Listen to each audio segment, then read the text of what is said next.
I welcome you to FGLA. I am proud that everyone is here, and I'm also proud that you're eating all our food and drinking all our drinks. That's what I'm excited about. Everyone is smiling and very happy and excited. I love that. So, the reason for my calling is so basically the reason why I started FGLA, it's simple. I graduated, so when I graduated like Woodward High School, I always had someone told me that I wasn't going to make it. They told me that I was either going to end up in a graveyard or I was going to be incarcerated. Yeah, it is. It's sad. But things didn't go as planned. As I progressed to the next grade level, I kept hearing that same saying. I just kept hearing it. Teachers kept telling me, white and black, it doesn't matter, what everybody just kept telling me, that you're not going to make it. That's just what it is. Statistics says that you're not going to make it. So what I did was I continuously thought, what could I do to help each individual? Now I understand I can't help the entire world. It's actually impossible. Well, maybe. But, I started to think of things that I can do to help my community, especially the youth. Because the youth, they're on a mass destruction. They're going down a path, that's bad.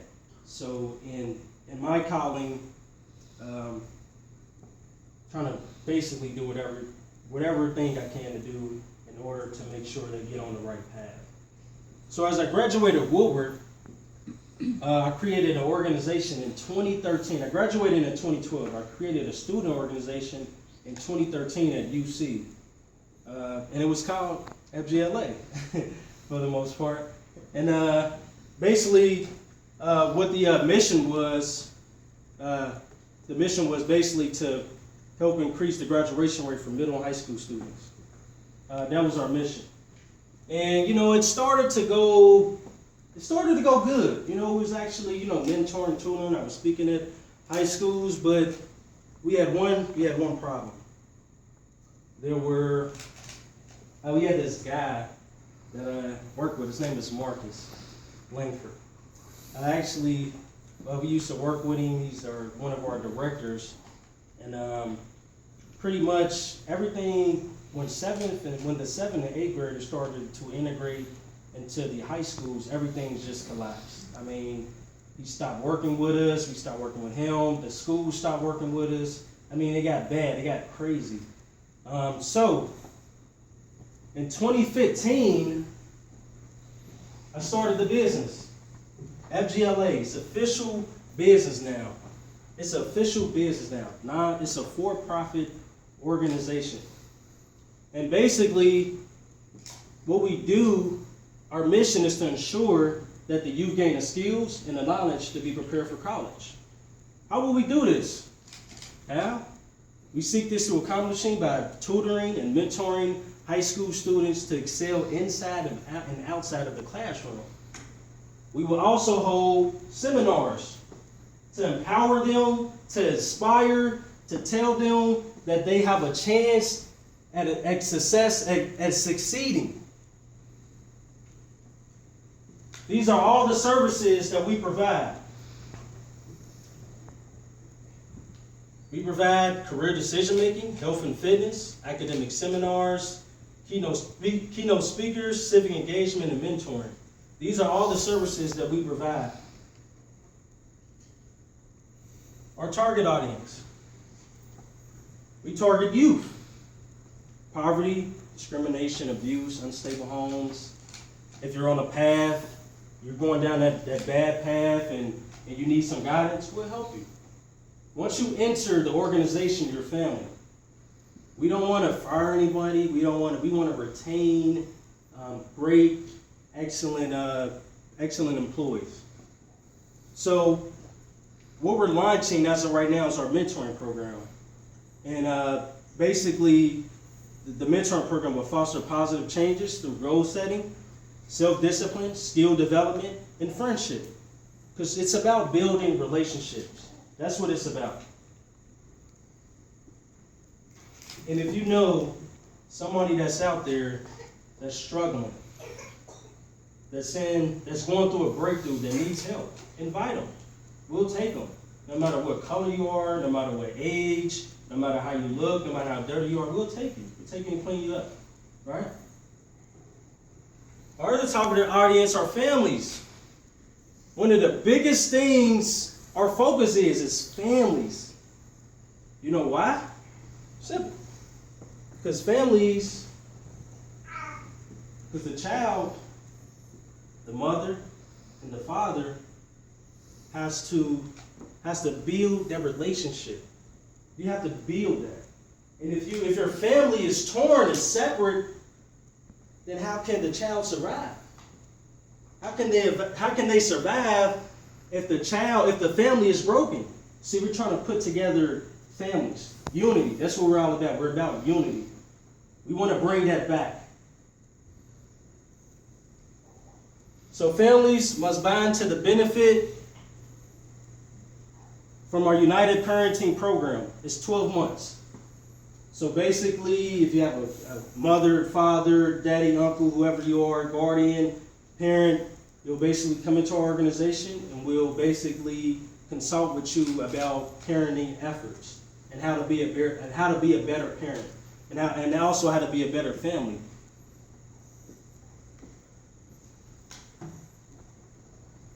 Our marketing strategy. I don't want to bore anybody, but this is basically our marketing strategy. It basically explains like where we're going to market our business.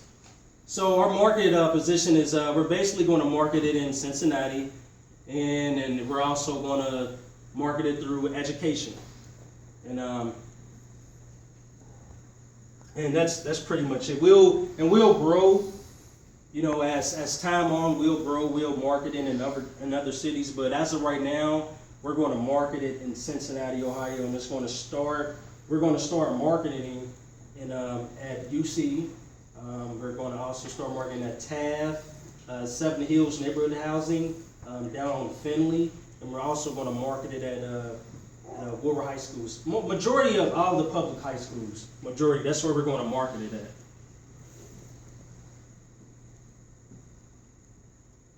So basically, this is our fundraising strategy, and these are the funding sources that we want to include. So it'll be, federal and state contracts, grants, membership fees. We're accepting donations down on our website.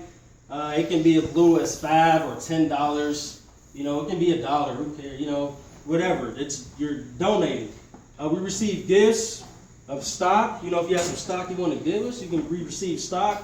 Also, legacy gifts. And also, this is our fundraising strategy. So we'll have events such as, I don't know if you ever heard of some of these events, but they're pretty good actually. 50-50 raffle, buy meal, cook-offs. We'll have raffles, choose the toy church, bingo, party like it's 1999. What we'll be doing is we'll be doing all these things at high schools and middle schools and everything like that, and pretty much through Cincinnati. Getting involved. I love this part. Getting involved. You can actually join our team as of today. We are a startup. We're a new company. And we would like everyone who wants to be, executive board member, a volunteer, a mentor, or a tutor. You can join. All you have to do is go on our website, fill out the application, and turn in your resume, and you can join us. You can join the family. You can join an organization that is going to succeed. We have no doubt that we're not going to succeed. We know we are going to succeed because of our effective mentoring and our effective tutoring strategies. I put together my own mentoring and tutoring development programs, so I know it's going to be effective. Now, there are other organizations that mentor and tutor. Yeah, there's others. So you might have a question like, hey, why did you start an organization and you have all these other organizations that mentors and tutors? Well, they're not effective. They're not effective at all. I'll show you. Watch. Each year, 1.2 million teens drop out of high school in the U.S. This is the same as 7,000 teens per day. That's a scary number. That's a scary number. In the U.S.? In the U.S., the United States of America, right? Have a lot of opportunity, right? Have a lot of resources. So why are students dropping out? Why are we failing? Why? Because it's not effective. The mentoring and the tutoring is not effective. You have these nonprofits, these for-profits, these LLCs, these LPs. They're doing it, especially the nonprofits. They're doing it, but it's not effective. You can mentor and tutor a student for 30 minutes or so and think that's effective. Do you really think that's effective? And then you have to keep track of the progress. You have to actually go inside the schools, or you have your own facility where you can mentor them one-on-one, or you can do the group mentoring, and that also has to do with tutoring. And my thing is, they don't do that. You know, they go in there, they volunteer, they do it, and it's over with. You probably never see them again. The main reason why my program is going to be effective is simply because it's a job. It will be your job to mentor and to tutor. It will be your job. That will be your every day. It will be everyday mentoring, everyday tutoring. It'll be your job, so it's going to be effective. That way, we can keep track of who's doing the mentoring, who is being mentored. You know, that way we can keep a track, and it's going to be effective. You know, we're not going to soak in failure. And also, so for more information, this is our website. You can email us at this email address. And that's pretty much it. I think I went over a little bit. I don't know if that's fine. So we're going to start the Q&A. So if anybody has any questions, we're willing to answer. I'm going to ask my board to come up.